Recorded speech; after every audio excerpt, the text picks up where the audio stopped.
جج کے سامنے بات جاتی ہے، وکیل کہتا ہے کہ دیکھو یہ ڈی این اے رپورٹ پڑی ہوئی، تو جج آگے سے کہتا ہے اس کو چھوڑ دو۔ کیوں چھوڑ دو بھائی؟ میں یہ جاننا چاہتا ہوں کہ اس حبیب نے اگر اپنے سامنے کھڑا کر لیا کہ میری بیوی کے نام کے ساتھ جو ہو رہا تھا، میرے نام کے ساتھ ہو رہا تھا، میری بیٹیوں کے نام کے ساتھ جو ہو رہا تھا، تم تھے کہاں؟ یہ تمہارے پاکستان میں تھا جو کہتے ہو تم نے میرے نام پہ لیا تھا، یہ تمہارے پاکستان میں ہو رہا تھا، کہاں تھے تم؟ کہ یا اللہ میں اس خواب میں کیا کروں گا جس میں میرے رسول نے آ کے اگر مجھ سے پوچھ لیا تم اپنے بچوں کے ناموں کے نام سے پہلے غلام لکھتے ہو اور پھر میرا نام لکھتے ہو، یہ غلام مصطفیٰ ہے، کر کیا رہے ہو تم لوگ؟ خودکشی کے بارے میں شریعت کیا کہتی ہے مجھے نہیں پتا، لیکن میرے عشق کی شریعت یہ کہ میں پارلیمنٹ کے سامنے کھڑے ہو کے میں خود کو آگ لگا لوں، میرے مرنے کے بعد اس راکھ میں سے اگر کوئی چیز اٹھتی ہے تو بخدا میرا مرنا کوئی بری بات نہیں ہوگی۔ قدم بڑھاؤ راجا سے، ہم تمہارے ساتھ ہیں۔ قدم بڑھاؤ راجا سے، ہم تمہارے ساتھ ہیں، ہم تمہارے ساتھ ہیں، ہم تمہارے ساتھ ہیں۔ نظام رسول اللہ صلی اللہ علیہ وآلہ وسلم کی بات کریں، سیرت رسول اللہ صلی اللہ علیہ وآلہ وسلم کی بات کریں، اور عزت رسول اللہ صلی اللہ علیہ وآلہ وسلم پر جسارت کرنے والوں اور ان کی سہولت کاری کرنے والوں کو دیکھیں اور پہلو تہی کریں تو شاید باقی جتنی بھی چیزیں ہیں ان کی حیثیت وہ نہ رہے، کیونکہ رسول صلی اللہ علیہ وآلہ وسلم کی عزت جو مسلمانوں کا اصل ٹارگٹ ہے وہ یہ ہے۔ اب اس عزت کی کئی تشریحات ہیں کہ ان کے نظام کو ماننا یہ بھی ان کی عزت ہے، بالکل درست بات ہے، ان کی سیرت پہ عمل کرنا ان کی عزت ہے، ان کی سیرت کو ایک علمی مضمون کی صورت میں ڈھال کر لوگوں کو اس پہ قائل کرنا، اس کو پڑھانا، یہ بھی عزت کی ایک صورت ہے۔ لیکن اگر کوئی رسول اللہ صلی اللہ علیہ وآلہ وسلم کا نام لے کر گستاخی، اور گستاخی بھی اس طرح کی کہ جو کبھی شاید آپ کی سماعتوں نے یا آپ کے تخیل نے بھی کبھی نہ سوچا ہو کہ ایسا ممکن ہو سکتا ہے، اگر وہ کھلے عام ہونا شروع ہو جائے تو جس ملک میں ہم پھر سیرت کی بات کرتے ہیں، نظام کی بات کرتے ہیں، یہ سب کے سب موضوعات ثانی رہ جاتے ہیں۔ مجھے اندازہ ہے کہ میں ابھی تک اپنے موضوع پہ نہیں آیا، لیکن یہ تمہید باندھنا اس لیے ضروری ہے کہ میں تو آج اونچا بول نہیں سکتا۔ اس جو مواد ہے گفتگو کا وہ میں کوئی خطابت کے انداز میں آپ تک نہیں پہنچا سکتا، تو اس کا جو مواد ہے، اس کا جو درد ہے وہ آپ کی توجہ چاہتا ہے، اس لیے کہ مسلمانوں جان لو کہ تمہارے رسول کی عزت پہ ہاتھ ڈالا جا چکا ہے، تمہارے رسول کی بیویوں پہ ہاتھ ڈالا جا چکا ہے، بیٹی پہ ہاتھ ڈالا جا چکا ہے۔ ہم آج تک کہتے ہیں کہ دنیا میں 3 مائنڈ سیٹ رہے، حسینی رہا، یزیدی رہا اور کوفی رہا۔ جو کوفیوں سے زیادہ بڑا شکوہ کہ وہ طاقت میں ہونے کے باوجود وہ خاموش رہے، اور اہل بیت کا یہ شکوہ ان سے رہا جو کتابوں میں محفوظ ہے کہ یہ خاموش رہے۔ تو ہمارے لیے سوال یہ ہے کہ ہم اس کربلا میں تو نہیں تھے، لیکن اس کربلا میں موجود ہیں، ہم کیا حسینی بنیں گے؟ یزیدی تو ہم بن نہیں سکتے۔ وہ ہیں جو ان گستاخوں کی سہولت کاری کر رہے ہیں، جس کے بارے میں ابھی میں آپ کو بتاؤں گا کہ پاکستان میں یہ نیا فتنہ کیا آیا ہے۔ کوئی ان کی سہولت کاری جہلم میں بیٹھ کے کر رہا ہے، کوئی اسلام آباد میں کر رہا ہے، تو سوال آپ کے پاس 2 ہی ہیں، اب اس کربلا میں حسینی بنو گے یا آج بھی کوفی ہی بنو گے؟ These are the only 2 questions I'm going to bother you with. The rest I leave up to you. جس فتنے کا میں ذکر کر رہا ہوں یہ ایک نیا شیطانی گروہ ہے جو پاکستان میں 2017-18 میں آنا شروع ہوا۔ اس سے پہلے آنا شروع ہوا لیکن مقدمات وغیرہ ہلکے پھلکے بننا شروع ہوئے۔ اب تک ان کے 3 مقاصد ہمارے سامنے آ چکے ہیں۔ یہ ایک شیطانی گروہ ہے اور یہ ایک نئی طرح کی توہین دنیا میں لے کے آیا ہے جو اس سے پہلے کبھی کسی کے تخیل میں نہیں تھی۔ یعنی اس سے پہلے جب آپ توہین کہتے ہیں، توہین رسالت کہتے ہیں، توہین اہل بیت، توہین اصحاب، توہین مذہب، توہین امہات المومنین، تو اس کو ایک روایتی سینس میں سمجھا جاتا ہے، اگرچہ میں سمجھتا ہوں کہ توہین کبھی بھی روایتی نہیں ہو سکتی، لیکن بہرحال کہیں قرآن پاک کا کوئی صفحہ ہے اس کی تضحیق کر دی گئی، ڈیسیکریٹ کر دیا گیا، اس کو پھاڑ دیا گیا، کہیں پہ جناب رسالت مآب صلی اللہ علیہ وآلہ وسلم کے حوالے سے کچھ الزامات لگا دیے گئے، کہیں قرآن کو جلانے کی کوشش کی گئی جو ویسٹ میں ہم نے دیکھا۔ میں جب کہتا ہوں کہ روایتی توہین تو میری مراد اس طرح کی توہین سے ہے.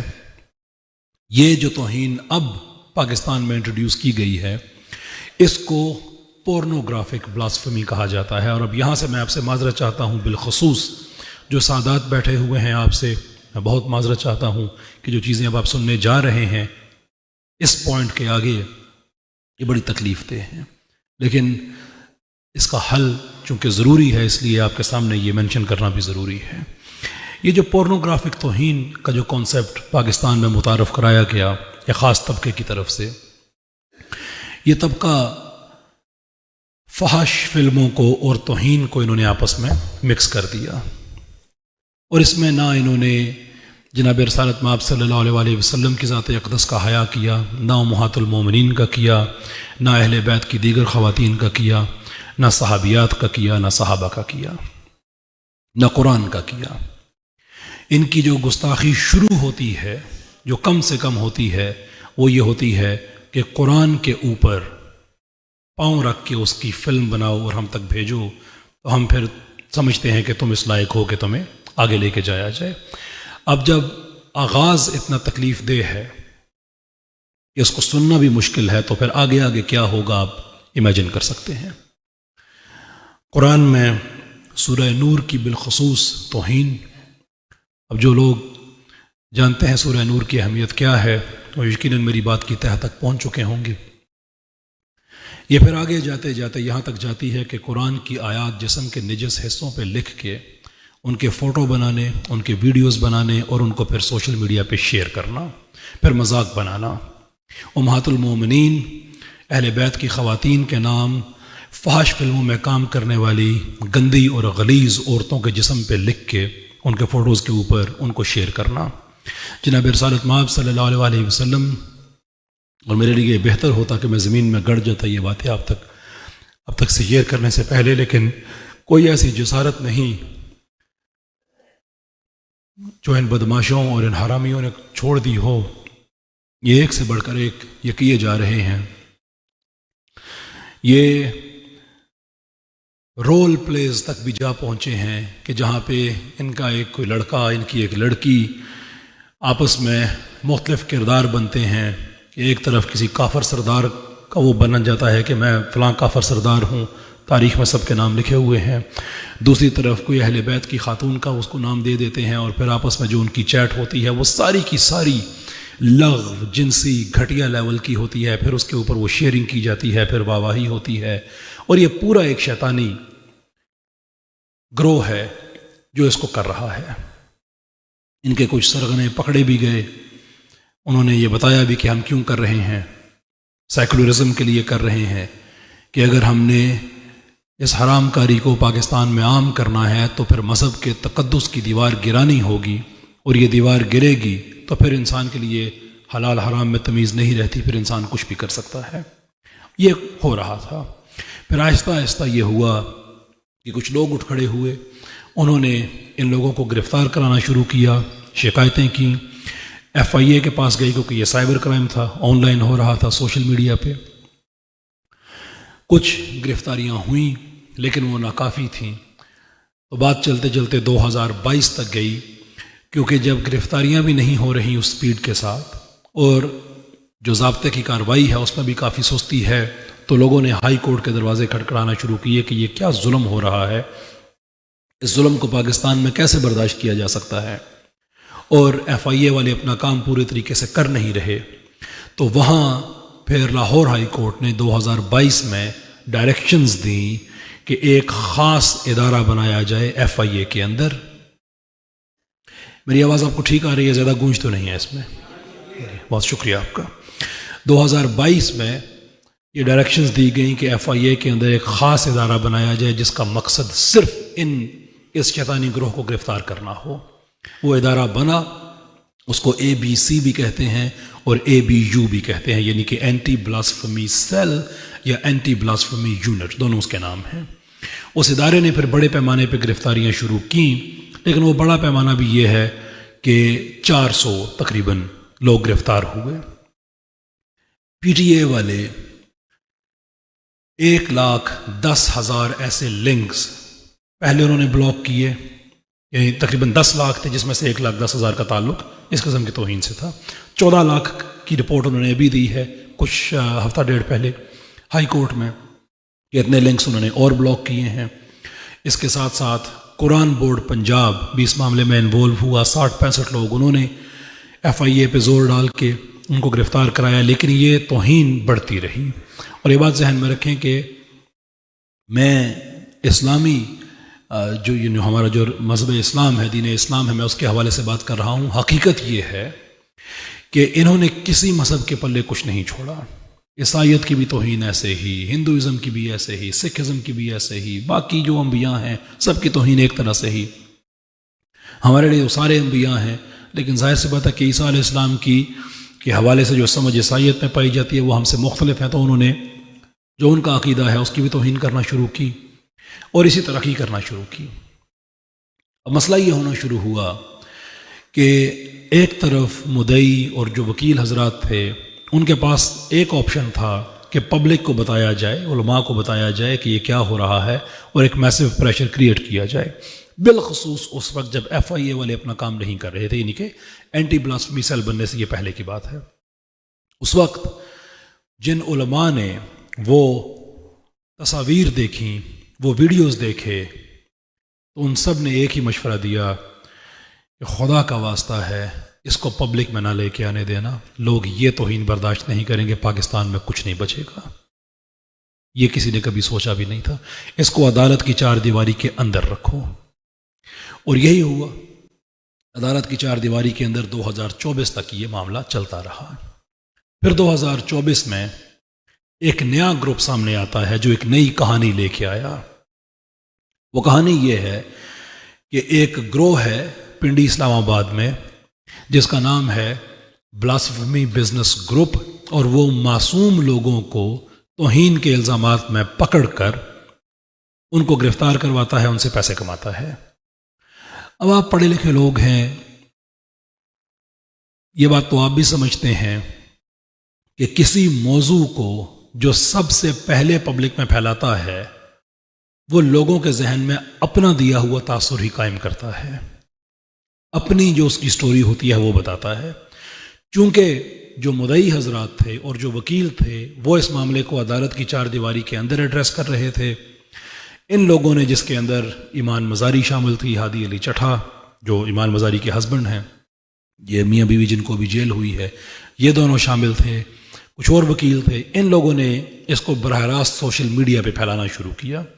جو کردار اس میں آئے میں ان کا تعارف آپ کو مختصر کرا دیتا ہوں تاکہ آپ کو اندازہ ہو جائے کہ اس کے پیچھے اصل میں لابی کون سی کھڑی نظر آتی ہے۔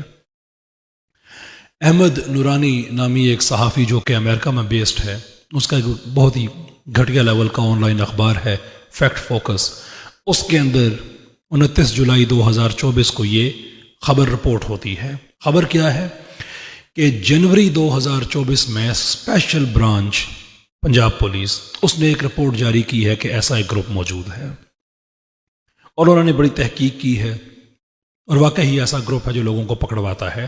گروپ سے مراد گستاخی کرنے والے نہیں، گروپ سے مراد وہ مدعی، وہ وکیل جو ان کو اریسٹ کرا رہے ہیں، جو مقدمے فالو کر رہے ہیں، ان کے اوپر سارا مدعا ڈال دیا کہ اصل میں جو بلاسفمی بزنس کرنے والے ہیں وہ یہ لوگ ہیں، اور یہ ان کو پکڑ کے پیسے لیتے ہیں، یہ کرتے ہیں، وہ کرتے ہیں۔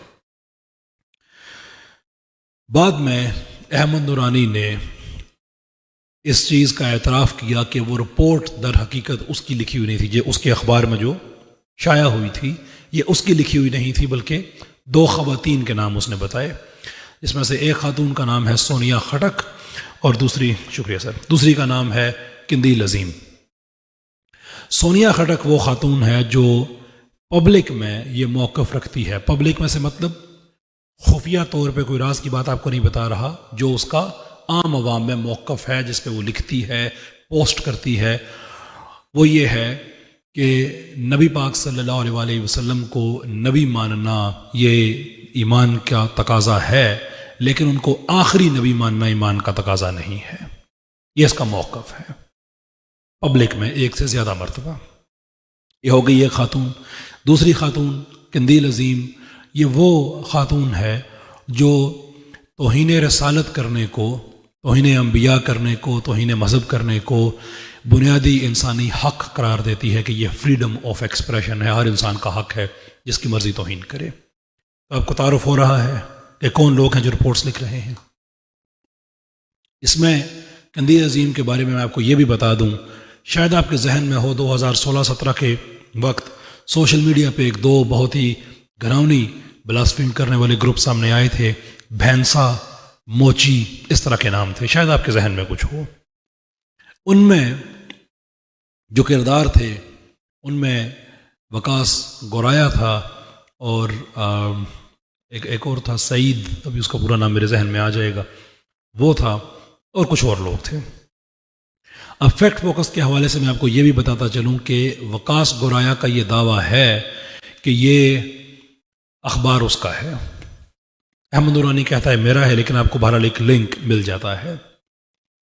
دوسرے جس کا میں نے نام بتایا اس کے ممبر کا، جب یہ لوگ پاکستان سے فرار ہوئے تو اس وقت اس سعید نامی آدمی کو پناہ دینے والی یہی قندیل عظیم تھی، جو پاکستان میں گستاخیاں کرتا تھا، اس کو اور یہ بھی کوئی خفیہ خبر نہیں ہے، یہ ان کی وہ باتیں ہیں جو سوشل میڈیا پہ عام ہیں، جو دونوں نے مانی ہوئی ہیں کہ اس کو پناہ دینے والی یہ تھی، یہ وہ خاتون ہے جو یہ رپورٹ لکھ رہی ہے۔ اچھا، وہ جو اسپیشل برانچ کی رپورٹ تھی، اب یہ بات ذہن میں رکھیے گا کہ اسپیشل برانچ کی رپورٹ کوئی تحقیقی رپورٹ نہیں ہوتی، بلکہ سنی سنائی ہوتی ہے جو عوام سے، وہ آگے جا کے کسی ادارے کو دے دیتے ہیں کہ یہ آپ کا مضمون ہے، آپ اس پہ تحقیق کریں۔ ان دس کیس انہوں نے FIA کے لیے یہ رپورٹ بنائی تھی کہ ہم نے یہ سنا ہے کہ کوئی ایسا گروہ ہے جو لوگوں کو پھنساتا ہے توہین کے مقدمات میں، آپ اس کی تحقیق کریں۔ FIA نے تحقیق کی، پتہ چلا کہ جو کچھ اس رپورٹ میں لکھا گیا ہے وہ سارے کا سارا جھوٹ ہے، اس کا کوئی ثبوت نہیں ہے۔ انہوں نے اپنی تحقیق کر کے اپنا جواب عدالت میں جمع کرا دیا، بات ختم ہو گئی، بات ختم ہو جانی چاہیے تھی۔ لیکن یہ سیکولر وکلاء کا ایک جتھا، وہ اسی رپورٹ کو لے کے چلے گئے وزارت داخلہ کے پاس کہ آپ ایک کمیشن بنائیں۔ اب یہاں سے مجھے آپ کی بہت زیادہ توجہ چاہیے ہوگی کہ کمیشن کیوں؟ کبھی آپ نے سنا کہ عدالت میں مقدمات چل رہے ہوں اور ان کو روک کر آپ کمیشن بنا دیں؟ بھائی کمیشن ہی اگر آپ نے اسی کی طرف جانا ہے تو ایک سوال ہے کہ کل پاکستان میں سے 10 12 15 دہشت گرد پکڑے جائیں تو کیا ان کو بھی آپ یہ حق دیں گے کہ وہ کہیں کہ آپ عدالت میں ہمارا مقدمہ نہ لے کے جائیں، ہمارے لیے کمیشن بنا دیں؟ کوئی چور و چکا آپ پکڑ لیں، کوئی اسمگلر پکڑ لیں، تو کہ یہ حق ان کے پاس ہے کہ وہ یہ کہیں کہ ہمیں عدالت میں نہیں جانا، بھی ہمارے لیے کمیشن بنائیں؟ تو یہ بڑا اہم سوال تھا کہ کمیشن کیوں؟ یہ بات ہم نے بہت پہلے پریڈکٹ کی تھی کیونکہ ہمیں سمجھ آ گئی تھی کہ کمیشن کیوں، لیکن اب یہ چیز ثابت بھی ہو گئی ہے۔ کمیشن اس لیے کہ پاکستان کی عدالتوں میں ایک کیس 2 جگہ پہ نہیں چل سکتا۔ جب کیس فائل کمیشن میں جائے گی تو عدالتی کارروائی رک جائے گی، جب عدالتی کارروائی رکے گی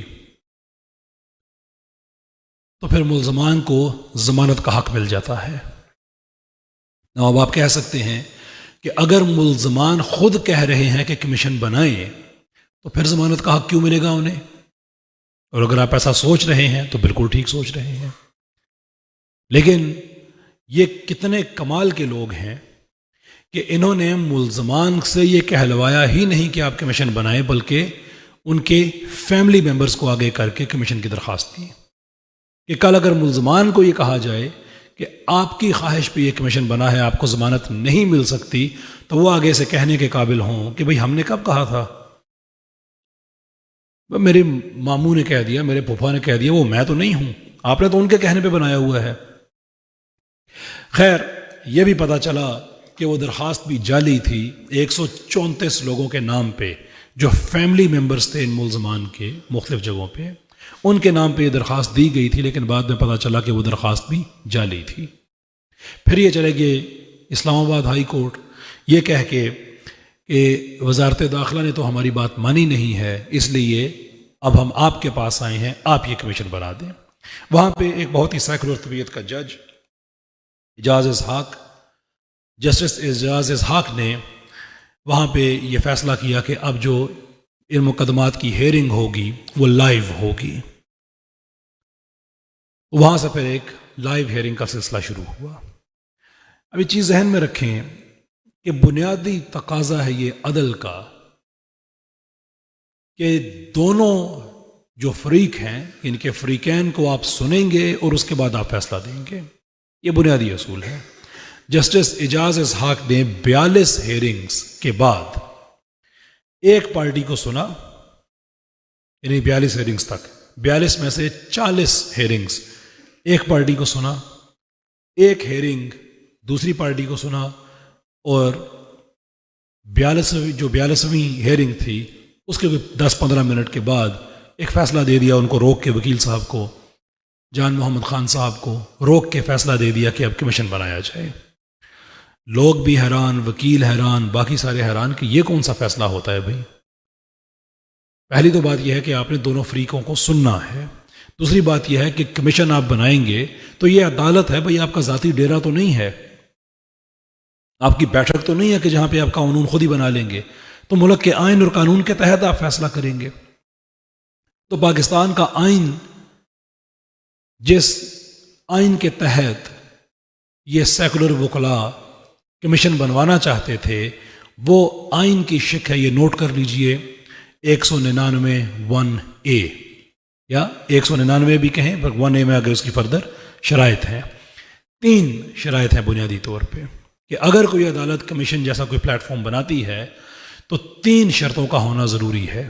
پہلی بات یہ کہ وہ معاملہ اس عدالت کے دائرۂ اختیار میں آتا ہو جغرافیائی اعتبار سے جو عدالت یہ فیصلہ دے رہی ہے۔ نمبر 2 کہ کوئی اور سہولت میسر نہ ہو، اور نمبر 3 کہ جو فریق ہیں مقدمے کے وہ خود پٹیشنر بنے۔ یہ 3 لازمی شرائط ہیں، ان میں سے کوئی ایک بھی اگر پوری نہ ہو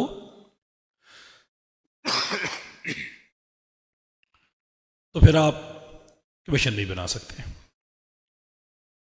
3 میں سے کوئی ایک بھی پوری نہ ہو تو اعجاز اسحاق نے تینوں کو ہی سائڈ پہ رکھ دیا، تینوں کو توڑتے ہوئے کمیشن بنایا۔ کیوں بنایا؟ ہم پہلے دن سے یہ کہہ رہے تھے کہ ضمانتوں کا چکر ہے بھائی، اور کچھ نہیں ہے۔ خیر، اس فیصلے کے بعد جب اس فیصلے کے خلاف اپیل کی گئی، ڈویژنل بینچ میں گئے، 2-2.5 گھنٹے کے اندر اندر اعجاز اسحاق کا یہ فیصلہ معطل ہو گیا۔ یہ تو فیصلہ قطعی طور پہ خلاف قانون ہے۔ تو سیکولر ججوں اور سیکولر طبقے میں ایک عجیب بے چینی سٹارٹ ہوتی ہے، اور یہاں سے کہانی ایک نیا موڑ لے لیتی ہے کہ بھئی آپ کے پاس قانونی طور پہ آپ جج ہیں، آپ کے سامنے ڈاکومنٹس ہیں، تو آپ نے ان دستاویزات کی روشنی میں فیصلہ دینا ہے۔ اگر وکیل کوئی اپنی طرف سے کوئی بات گھڑ کے لے کے آتا ہے تو بحیثیت جج آپ کا کام ہے کہ آپ اس کو روکیں کہ نہیں بھائی یہ نہیں ہوگا۔ لیکن یہاں پہ ججوں نے ہی اپنی پاس سے باتیں گھڑنا شروع کر دی، ججوں نے ہی۔ میں آپ کو 1-2 ایگزامپلز دیتا ہوں تاکہ آپ کو آئیڈیا ہو کہ اس وقت ہماری یہ جنگ کہاں تک پہنچ چکی ہے۔ لاہور کا ایک کیس ہے، لاہور ہائی کورٹ کا، انیکا عتیق، ایک لڑکی جس کو 2022 میں توہین کرنے پہ سزائے موت ہوتی ہے۔ ام المومنین حضرت عائشہ سلام اللہ علیہا کی خدمت کی شان میں گستاخی کی، جناب رسالت مآب صلی اللہ علیہ وسلم کی شان میں گستاخی کی، اور جب کیس بنا تو اس نے اعتراف بھی کیا کہ میں نے گستاخی کی، اور ساتھ یہ بھی کہا کہ میں معافی چاہتی ہوں، اور ساتھ یہ بھی کہا کہ مجھے بار بار اشتعال انگیزی جب کی گئی تو پھر میں نے گستاخیاں آگے سے یہ کی۔ یعنی کہ دفاع کیا ہے، پرووک کیا گیا، اشتعال دلایا گیا۔ تو اشتعال دلانے پہ اگر کوئی انسان کسی کی جان لے لے تو کیا اس کا جرم معاف کر دیا جاتا ہے؟ اشتعال وجہ بن سکتا ہے کہ آپ نے جرم کیوں کیا، اس سے یہ حقیقت تو تبدیل نہیں ہوتی کہ آپ نے جرم کیا. یہ بات سمجھ رہے ہیں آپ؟ دوسری بات کہ وہ خود جو معافی مانگ رہی ہے تو معافی کس چیز کی مانگ رہی ہے؟ جرم جو اس سے ہوا ہے، اس نے کیا ہے. اب اللہ عز و جل کے ہاں معافی ہے یا نہیں ہے، بھئی یہ فیصلہ میں نے تو نہیں کرنا، کسی جج نے بھی نہیں کرنا. جج نے تو پاکستان کا قانون دیکھنا ہے، اور 2022 میں یہ دیکھا گیا اور اس کو سزائے موت ہو گئی. اس 2025 کے اواخر میں غالباً یا 2026 کے بہرحال انہی حالیہ دنوں کی یہ بات ہے کہ جج نے اس خاتون کو اس بات پہ بری کر دیا کہ جو فون جس سے توہین کی گئی ہے وہ تو اس کے پاس سے ملا ہی نہیں تھا. جب وہ فون اس کے پاس سے نہیں ملا تو پھر آپ کیسے کہہ سکتے ہیں کہ توہین اس نے کی ہے؟ تو ربط ہی نہیں ہو رہا نا آپس میں بات. لیکن پتہ ہے مسئلہ کیا تھا؟ مسئلہ یہ تھا کہ جو فائل جج کے سامنے پڑی ہوئی ہے اس میں سیجر میمو یا فرد مقبوضگی سامنے پڑی ہوئی ہے، جس پہ اس لڑکی کے دستخط بھی موجود ہیں، اس کا انگوٹھا بھی موجود ہے کہ یہ فون میرے پاس سے ہی ملا ہے. یاد ہے آپ کو بات میں نے کہا تھا کہ اب ججز نے خود ہی باتیں گھڑنا شروع کر دی، اب وکیل نہیں، اب جج جو ہیں وہ باتیں گھڑ رہے ہیں. اس سے اگلا کیس سنیے، اس کو بری کر دیا. اس سے اگلا کیس، ایک مقدمے میں 5 لوگ ہیں جن کو سزائے موت ہوئی ہے، کیونکہ یہ بغیرتی کے اس لیول پہ جا چکے تھے کہ آپ نہیں تصور کر سکتے. میں چیلنج کرتا ہوں آپ کو. ان کے اندر ایک ایسا بغیرت بھی تھا، وزیر گل اس کا نام ہے، کہ وہ، میں بہت معافی چاہتا ہوں علماء سے، اساتذہ سے کہ یہ باتیں آپ کے سامنے مجھے، لیکن اب نہ کریں تو کیا کریں. میں تو اس لیے یہاں پہ حاضر ہوا ہوں کہ علماء کا دامن پکڑ کے کہ اب آپ کی ضرورت ہے، یہ باتیں بتانا پڑتی ہیں. یہ وہ ملعون ہے جو معاذ اللہ ثم معاذ اللہ قرآن کے اوپر مشت زنی کر کے اس کے ویڈیو بنا کے سوشل میڈیا پہ لگایا کرتا تھا، اسی شیطانی گروہ کا حصہ.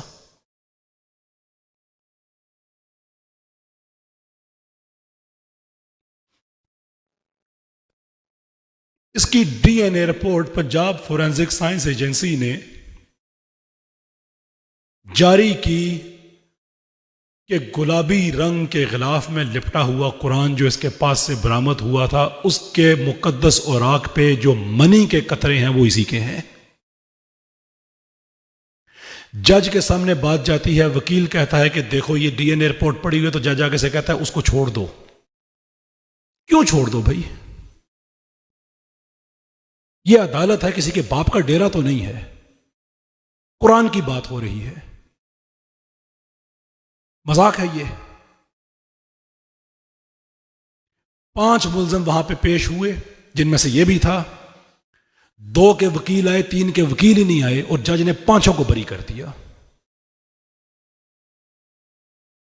5 کو بری کر دیا اس چیز پہ.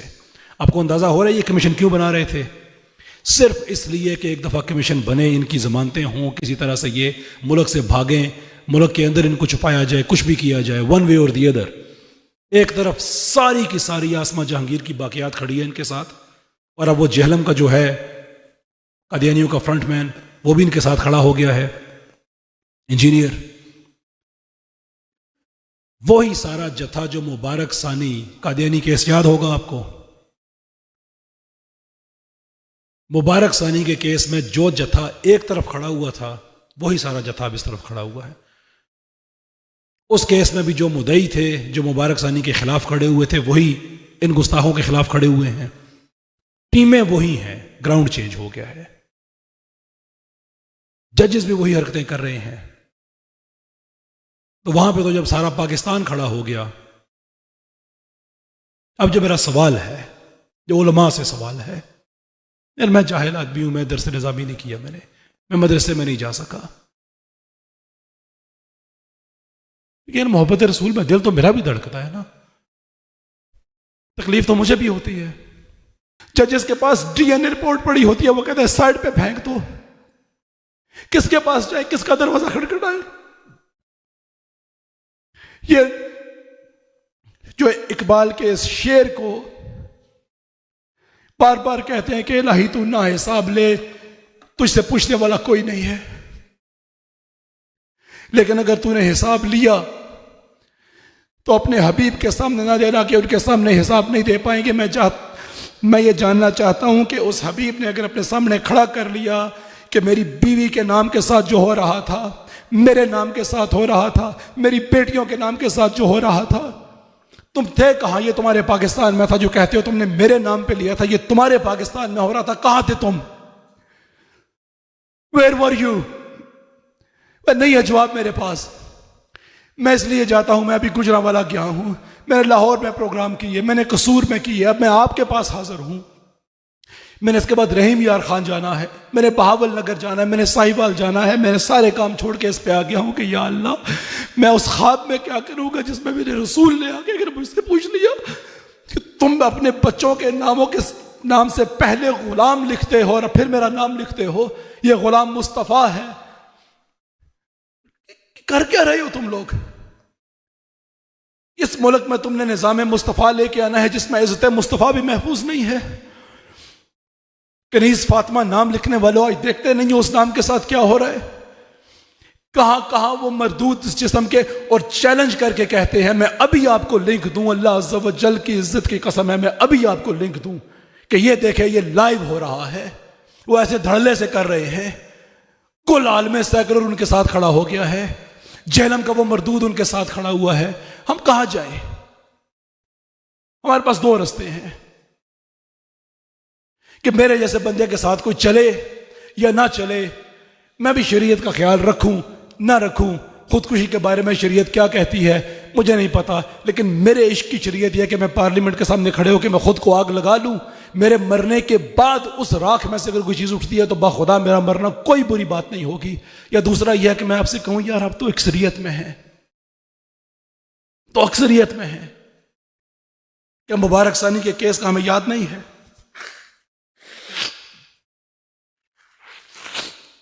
کیا 1953-54 کے واقعات ہمارے سامنے نہیں ہیں؟ اس وقت کیا کیا کیا گیا تھا، وہ آج کیوں نہیں ہو سکتا؟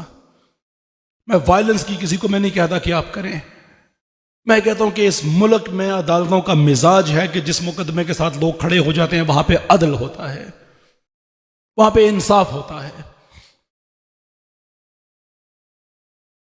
ہمیں صرف اپنے حصے کا کام کرنا ہے۔ ہم نے اپنے حصے کا کام کیا، بلاسفمی فائلز کے نام سے پورا پبلشنگ کا ایک ادارہ الحمدللہ کھڑا کر دیا، یوٹیوب چینل بنا دیا، ویب سائٹ بنا دی، جو مقدمہ ہے آپ دیکھنا چاہتے ہیں وہاں پہ لکھا ہوا ہے،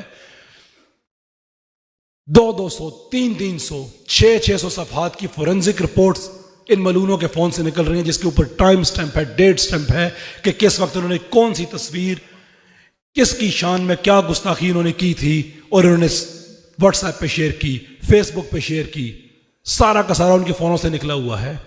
عدالتوں میں وہ مان چکے ہیں، لیکن سوشل میڈیا پہ آپ دیکھ لیں جو پریشر انہوں نے ڈالا، ہم پیچھے ہٹے، لوگوں نے ماننا شروع کر دیا واقعی کوئی بلاسمی گینگ ہے، اور کوئی 1 روپے کا ثبوت تو دو، 1 روپے کا۔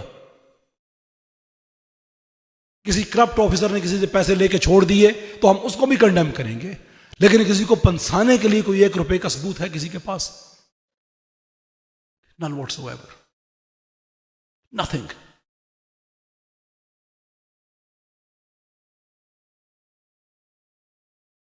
معافی چاہتا ہوں یار اگر آپ کو یہ باتیں سن کے برا لگا،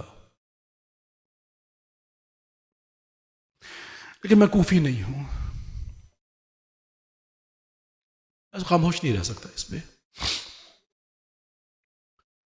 آپ کو بھی نہیں رہنا چاہیے۔ جب اٹھیں گے تو کچھ ہوگا۔ صاحب رحیق المختوم بڑی کمال بات لکھتے ہیں، اللہ عز و جل نے بڑے ناموں کے ساتھ جناب رسول اللہ صلی اللہ علیہ وسلم کو مخاطب کیا، جو ہے نا، یا ایھا المدثر، یا ایھا المزمل. یہ آرام کے استعارے ہیں نا، چادر، کمبل. ریح المختوم میں لکھا ہے کہ اللہ عز و جل نے کہا اپنے نبی صلی اللہ علیہ وسلم سے کہ اے چادر کے اوڑھنے والے، آپ کھڑے ہو جائیں اور بتا دیں، پہنچا دیں، ڈرا دیں. قم فانذر. تو وہ لکھتے ہیں کہ پھر یہ آرام کا استعارہ جو تھا، یہ چادر تھا کہ رسول اللہ صلی اللہ علیہ وسلم نے ایسا اتارا کہ ساری زندگی اس کو اپنے پاس نہیں لے کے آئے. پھر ہجرتیں بھی ہوئیں، جہاد بھی ہوئے، زخم بھی لگے، بھوک بھی کاٹی، کہ روایت لکھتی ہے کہ ایسا کبھی ہوا نہیں کہ کچھ دن مسلسل ایسے گزرے ہوں کہ نبی علیہ السلام اور ان کے اہل بیت نے پیٹ بھر کے کھانا کھایا ہو. یعنی کچھ دن ملا، پھر اس کے بعد پرانی سچویشن واپس آ گئی. آفرز یہ ہیں کہ جس عورت سے آپ شادی کرنا چاہیں وہ بھی ہو جائے گی، جو دولت چاہیے، حکومت میں حصہ چاہیے، کیا چاہیے. لیکن رسول اللہ صلی اللہ علیہ وسلم اٹھ کھڑے ہوئے. کیا اس نبی کا ہم پہ اتنا حق ہے کہ آج اس نبی کے ناموس کے لیے ہم اٹھ کھڑے ہوں؟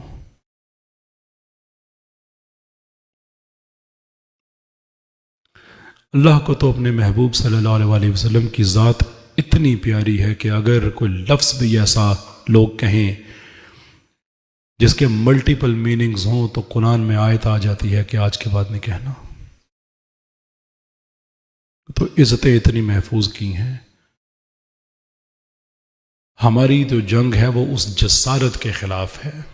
عزت کی تو کنسپشن ہی نہیں ہے نا، کوئی کم کر سکتا ہے، آئیڈیا ہی نہیں ہے، تخیل ہی نہیں ہے، سوچ ہی نہیں ہے. لیکن اس جسارت وہ کوئی کیوں کرے، اس کے خلاف ایک جنگ ہے. ہم نہیں ہوں گے، اللہ عز و جل ہم سے بہتر لوگوں کو پیدا کر دے گا. But the question is کیا ہم موجود تو ہیں؟ تو پھر ہمارے ہونے اور نہ ہونے میں کچھ فرق تو ہونا چاہیے، کچھ تو ہونا چاہیے. تو اب ساری بات کے بعد سوال یہ ہے کہ ہم نے کرنا کیا ہے. کوئی وائلنس نہیں ہے، کوئی پتھر نہیں ہم نے مارنا، کوئی شیشے نہیں توڑنے، کوئی تخریب کاری نہیں کرنی. صرف ایک کام ہے کہ ہم جگہ جگہ پہ یہ پروگرام منعقد کر رہے ہیں، اور میں بہت شکریہ ادا کرتا ہوں سر کہ آپ نے موقع دیا یہاں پہ حاضر ہونے کا. ہم ایک ٹریمنڈس رائز کر رہے ہیں ایک موومنٹ کو، پاکستان بھر کے علماء کو لے کے. صدیوں سے یہ کام آپ کر رہے ہیں، آج بھی آپ نے کرنا ہے. تو سچی بات ہے کہ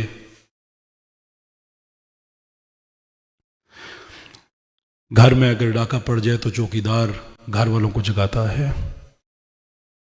چوکیدار لوگ ہیں، بلکہ وہ بھی اس کو بھی چھوڑیں. ابھی انجینئر شاہ زیب خانزادہ کے پروگرام میں جا کے کہتا ہے کہ آپ سوال کریں اور میں آپ کے ساتھ مل کے یہ دیواریں گراتا ہوں.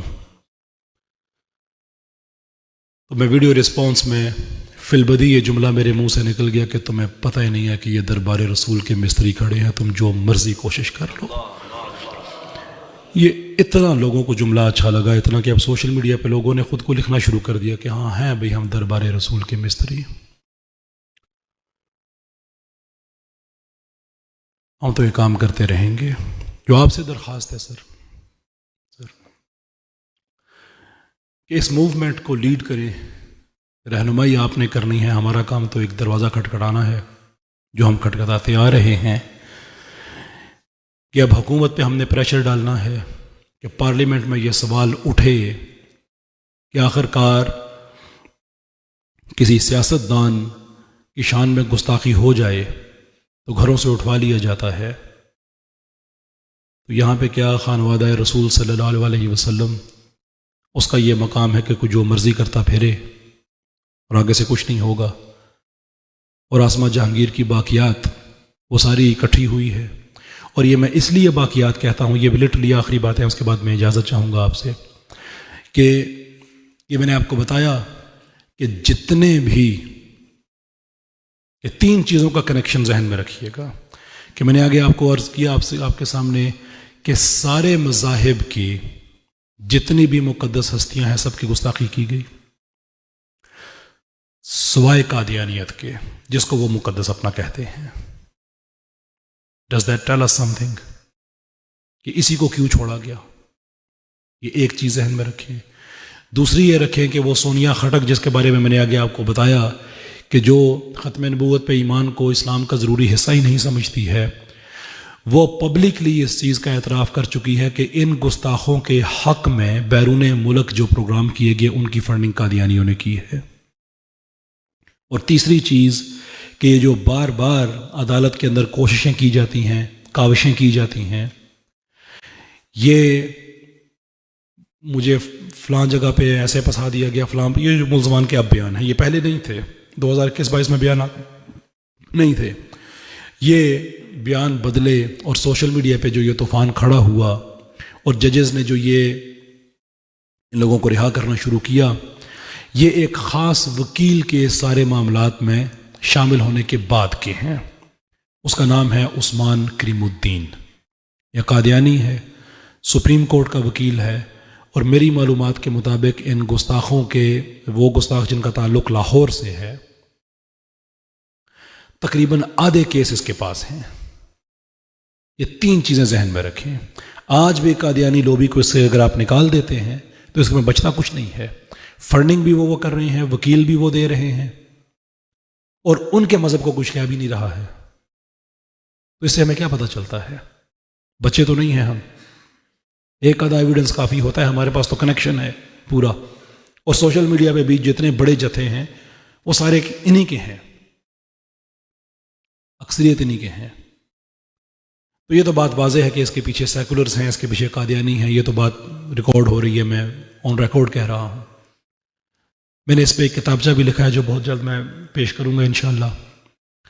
وہ پبلش بھی ہو چکا ہے، چھپ چکا ہے، میرے پاس ابھی کاپی نہیں آئی. تقریباً 45 پیجز ہیں جس کے اندر ساری معلومات موجود ہیں کہ یہ شروع کہاں سے ہوا، اس میں کردار کون کون سے ہیں، ہو کیا رہا ہے، اور ہم گورنمنٹ سے کیا چاہتے ہیں.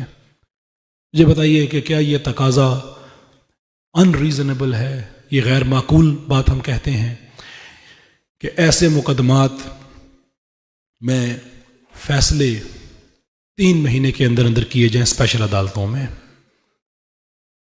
جب لگے رہیں گے تو کیا فائدہ ہوگا؟ تو 3 مہینے کے اندر اندر آپ کر دیں. دوسری بات یہ ہے کہ وہ مقدمات جن میں اسکرپچر کی توہین کی گئی ہے، جیسے قرآن پاک ہے یا احادیث کی کتب ہیں، ان کو 1 مہینے کے اندر اندر، اور 1 مہینے کے اندر اندر ان کا فیصلہ آئے، لیکن فوری طور پہ اس کتاب کو غسل دے کر اس کی تدفین کے فوری طور پہ انتظامات کیے جائیں. میں کون سا ظلم آپ کے سامنے رکھوں؟ اب یہ میری اختتامی بات ہے، میں نیا موضوع نہیں چھیڑنا چاہتا، لیکن آپ نے ایک قرآن کے بارے میں سنا نا، 29 قرآن ایسے بھی FIA کے پاس پڑے ہوئے ہیں، اور ان کا DNA اس وجہ سے نہیں ہو رہا کہ صرف 16,500 روپے پر کاپی صرف یہ خرچہ آتا ہے، کو 5 لاکھ روپے بھی شاید نہیں بنتا،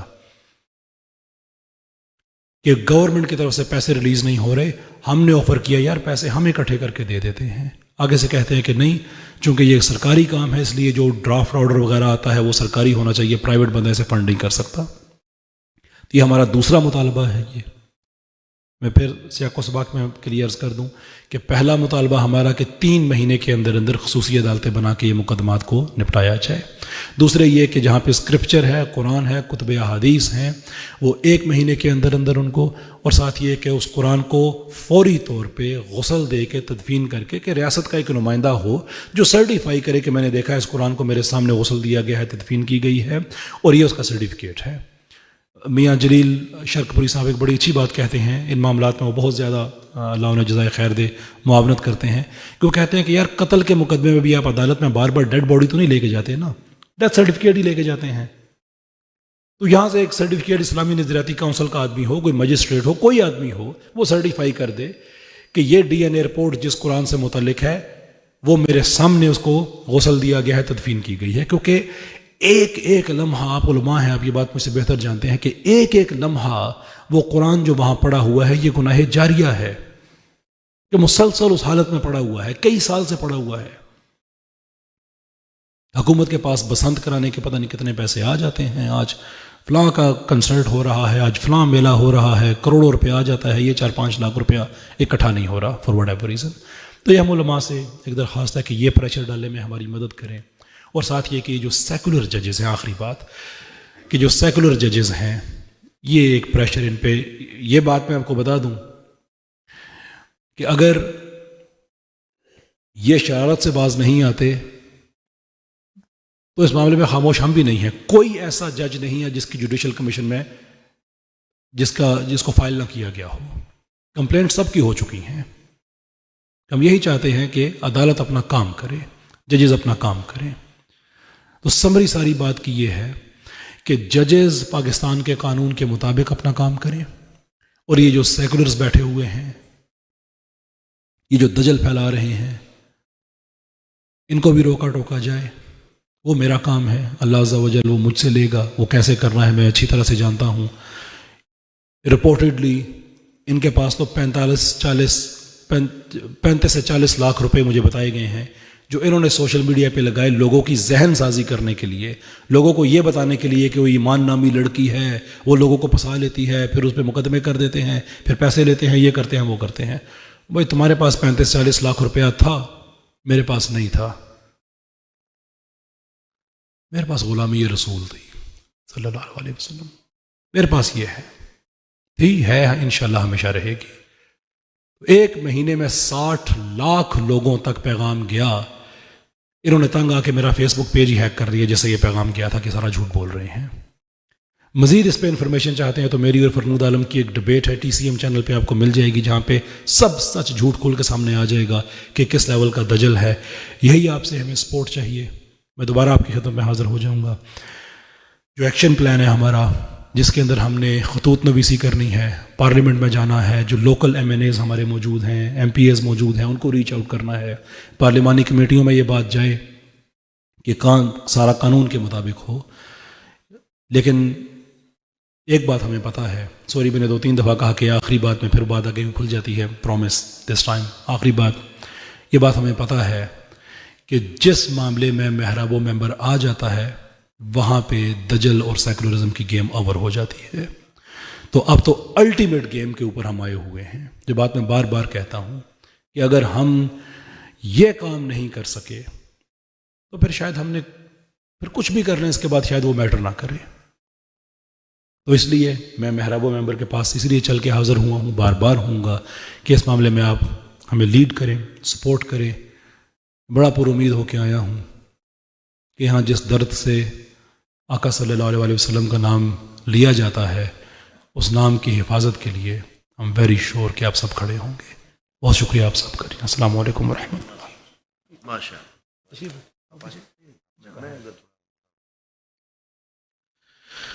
ماشاء اللہ بڑی سنجیدہ اور اہم گفتگو ہم نے سنی محترم قیصر احمد راجہ صاحب سے، جس میں انہوں نے بڑے اہم معاملے کی طرف اشارہ کیا، اور یہ ایک عرصے سے اس کیس پہ کام کر رہے ہیں. اور میں یہ سمجھتا ہوں کہ یہ جیسے کہتے ہیں کہ یہ فرض عین اور فرض کفایہ، یہ سب پہ فرض عین بھی ہے اور یہ فرض کفایہ یہ ادا کر رہے ہیں. لیکن اس میں اب ہم سب کی ذمہ داری ہے کہ ہم ان کی آواز میں اپنی آواز شامل کریں. اور میں یہ سمجھتا ہوں کہ یہ بڑا حسن اتفاق ہے کہ آج کی اس بزم کی صدارت وہ شخصیت کر رہی ہے، محترم المقام حضرت قبلہ علامہ مفتی شیر محمد خان صاحب زیدہ مجدہ. یہ بات اپنی صحیح جگہ پہ پہنچی ہے کیونکہ یہ وہ ہستی ہیں جنہوں نے گزشتہ عرصے میں سپریم کورٹ آف پاکستان میں جا کر ختم نبوت کے حوالے سے اہم کردار ادا کیا اور چیف جسٹس آف پاکستان کے سامنے دلائل پیش کیے، اور وہ مؤثر دلائل تھے، اور ان کا اثر یہ ہوا کہ اسی شام کو الحمدللہ فیصلہ آ گیا۔ قبلہ مفتی صاحب کی اس کردار پہ ہم ان کو خراج تحسین بھی پیش کرتے ہیں، اور ان سے یہ گزارش کرتے ہیں کہ قیصر احمد راجہ صاحب نے آج جس تفصیل اور درد دل کے ساتھ اس مسئلے کو اجاگر کیا ہے، اس پہ حضور قبلہ مفتی صاحب اور تمام علماء کرام ہم سب ان کے ساتھ ہم موجود ہیں، دست و بازو ہیں، ان کے شانہ بشانہ ہیں۔ میں چاہتا ہوں ہم سب کھڑے ہوں اپنی جگہ پہ اور آج ان کے ساتھ اظہار یکجہتی کریں، اور آپ میرے ساتھ یہ نعرہ صرف جذباتی نعرہ نہیں ہے بلکہ پوری محبت سے ہم یہ نعرہ لگا رہے ہیں، اور یہ آواز پورے پاکستان اور پوری دنیا میں جانی چاہیے کہ یہ ناموس رسالت کا مسئلہ وہ ہے جس میں کوئی افہام و تفہیم اس طرح کی نہیں ہے، کوئی مفاہمت نہیں ہے، بلکہ ہم سب یہ مطالبہ کرتے ہیں کہ پاکستان کے اندر ناموس رسالت کے اس مسئلے کو سنجیدگی سے لیا جائے، اس میں آواز حق بلند کی جائے، ججز اپنا کردار ادا کریں، وکلاء اپنا کردار ادا کریں، عدالتیں اپنے فیصلے صادر کریں، برحق فیصلے کریں، اور اس میں کسی این جی او اور اس میں کسی طرف سے کوئی پیسہ پکڑ کے یا کسی طرح کا کوئی اثر قبول نہ کیا جائے، کیونکہ یہ ہمارے پاک نبی صلی اللہ علیہ وسلم کی ناموس کا معاملہ ہے، اور اے ٹی آئی انجمن طلبہ اسلام کے مرکزی صدر اس بزم میں موجود ہیں۔ ان سے ہم گزارش کریں گے کہ آپ نوجوانوں کو لیڈ کریں، اور جو علماء کرام ہیں وہ اپنا کردار ادا کریں، اور میرے ساتھ مل کے ذرا بآواز بلند یہ نعرہ لگائیں، سیدی مرشدی، سیدی مرشدی، غلام ہیں غلام ہیں غلامی رسول میں، جو ہو نہ عشق مصطفیٰ۔ حضرات محترم، آئیے ہاتھ کھڑے کر کے ہم اس بات کا اعادہ کرتے ہیں اور یہ مطالبہ کرتے ہیں اس ایوان میں، اس بھری بزم میں، کہ ناموس رسالت کے اس مسئلے پر ہم سب، ہمارا وہی مطالبہ ہے جو آج قیصر احمد راجہ صاحب نے بیان کیا، اور ہم مطالبہ کرتے ہیں کہ جلد ان کیسز کو نپٹایا جائے، اور وہ لوگ جو واقعتاً، ہم یہ نہیں کہتے کہ کسی ایک کال پہ، بلکہ جنہوں نے بار بار فرانزک رپورٹس جن پہ آ چکی ہیں اور چیزیں ثابت ہو چکی ہیں، ان کو کوئی بھاگنے کا راستہ نہ دیا جائے، انہیں کوئی فرار ہونے کا راستہ نہ دیا جائے، اور اس کیس کو جلد نپٹا کے اس مسئلے کو سرخرو کیا جائے۔ اللہ تعالیٰ آپ سب کا حامی و ناصر ہو۔ آپ تشریف رکھیں۔